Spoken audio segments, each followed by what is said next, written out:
I know you said you're going to collaborate with so you're looking at some of your producer friends.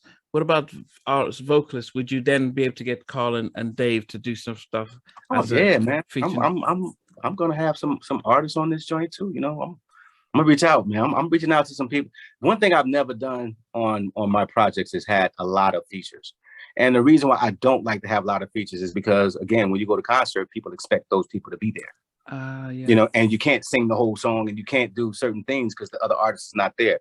So I won't have like a lot, but I will have some key artists that I've always loved to participate with me and do this. Now, one thing I do want to do in the future is I kind of do want to do a like a Quincy Jones type of album where I write all the songs and I get some of my favorite artists to sing them.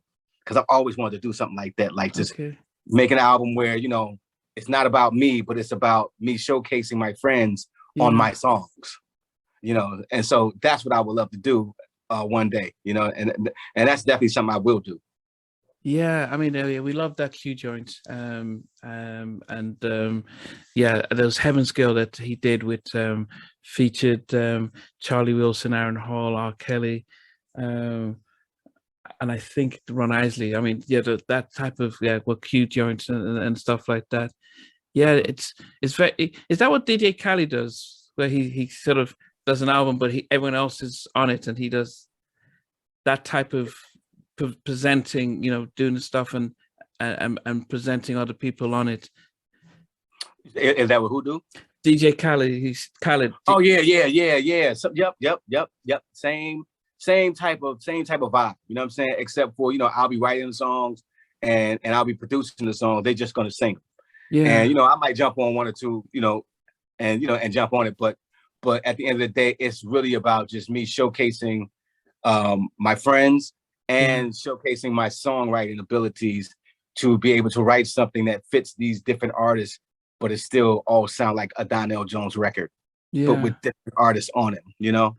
So yeah, that's one of my goals. That's something I definitely want to do. What about, I mean, I'm just wondering about the way music is today. How are you then going to do, I mean, how do you work as a producer now when it comes to the sounds? Because, you know, the sounds that we're hearing today very much led by, I don't know if it's called mumble rap, you know, Jake, Drea, Future, all that kind of steady sort of monotone beats and stuff. How do you differentiate your production compared to what's out there now? I have, you know what, man, I have a really great sense of knowing what sounds good and knowing what feels good.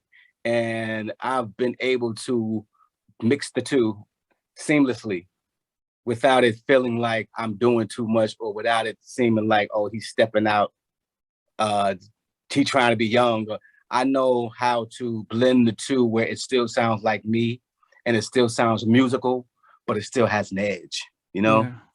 And so, I mean, God has blessed me with that, definitely. Yeah. Wow, goodness. Well, it's, you know, definitely appreciate the you know the meetup and stuff. When you do come to, you have to let me know when you guys are in London so I can meet up with you guys, because I didn't realize you guys are coming down. Yeah. It's I think it's the Hammerstein. Oh, Hammersmith. Hammersmith. Yeah, Hammersmith. Okay, Hammersmith. It's gonna be July. It's gonna be October 30th. Okay. And I think it's myself, Genuine, next. The post is on my okay. I posted it, so yeah, man, check it out, man. I mean, come through, man, hang out with us, man. Yeah, no, you know, get some live interviews, man, with us being in the same room, you know. Yeah, get some footage. Yeah, no, definitely. I mean, it's I know the UK is very, you know, loves the R&B, but I think, you know, lots of people are really still excited about R&B, really excited about the music you're doing. Even I didn't realize that is it Joe from Jade? Is she your cousin? Well, you know what, man, our families are our families are so close, man. Like my mom grew up with her mom, my aunties grew up with her.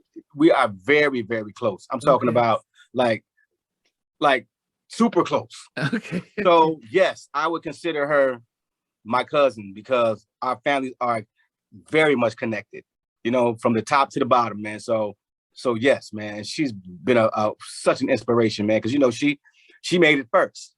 You know what I'm Oh, saying? So when Jade did, yeah. they made it, they came out first. That's So I that's mean, that was an inspiration for me, man, to be like, damn, man, she did it. I could do it, you know. And in Chicago is a little bit different, man. You had to go get it because you wasn't gonna get it in Chicago.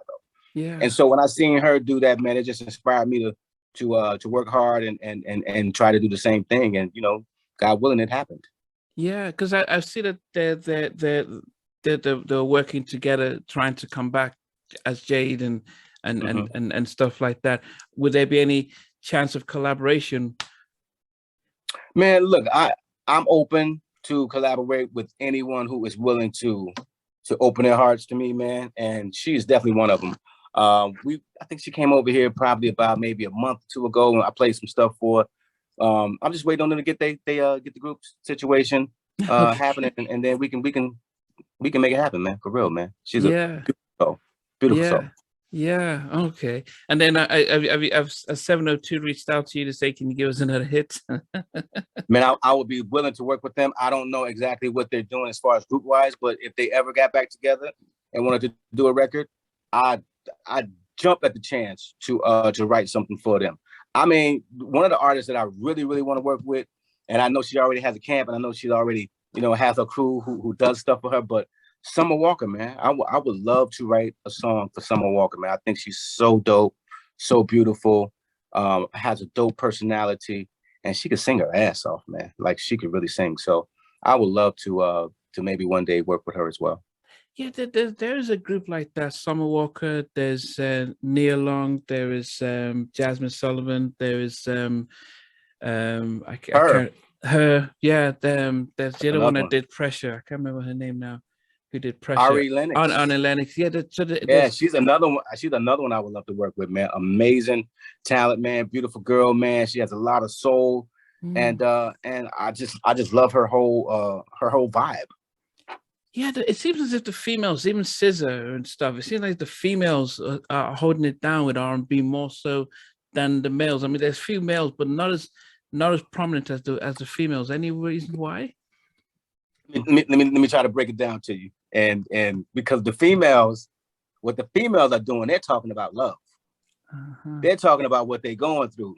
Yeah. The guys is trying to be rappers, man, and talk about smashing chicks and can I fuck you over here and all of this. And you know, that has its place. But the females are singing about real shit that they're going through, real love situations, you know what I'm saying? And that's what people are gravitating to because that's the real, that's what's happening. You know, life is happening and people are going through ups and downs in relationships. Everything ain't about just screwing somebody. And so they're talking about all of it. Whereas the guys are talking about the same thing over and over again. How can I get a chick in the bed or what, or how many cars I got? I mean, and at some point it gets a little bit old because all of them talking about the same thing. Yeah. You know, and I think that's why the females are holding it down because they're really singing about something.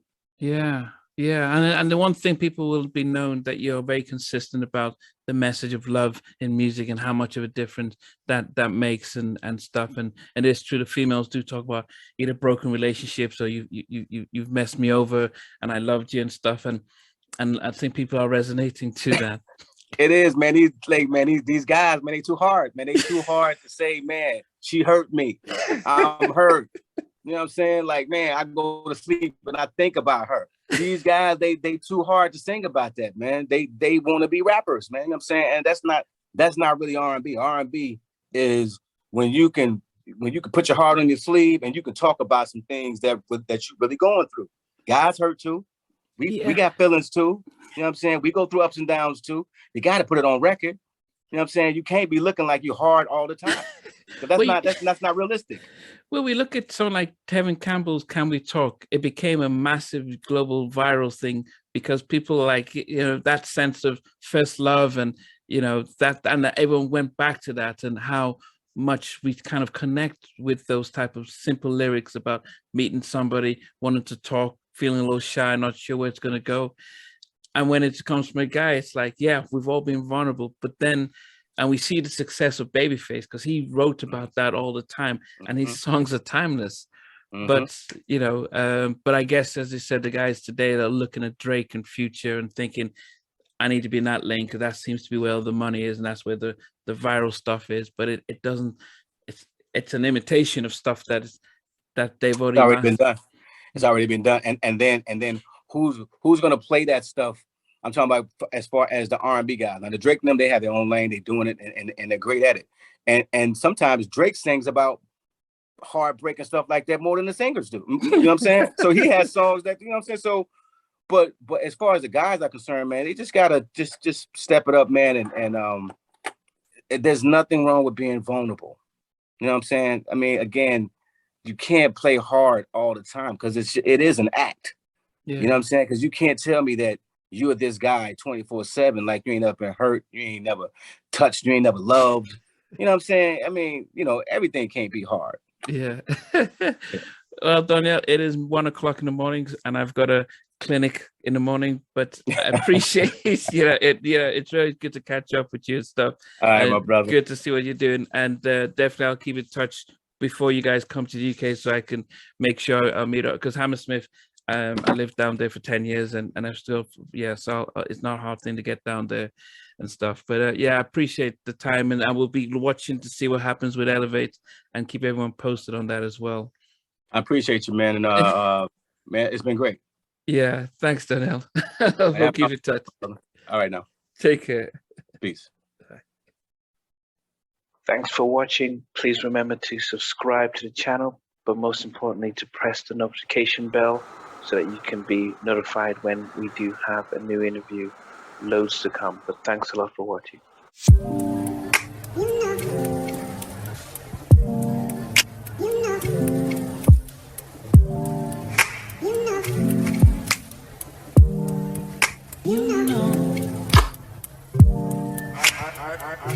I begin to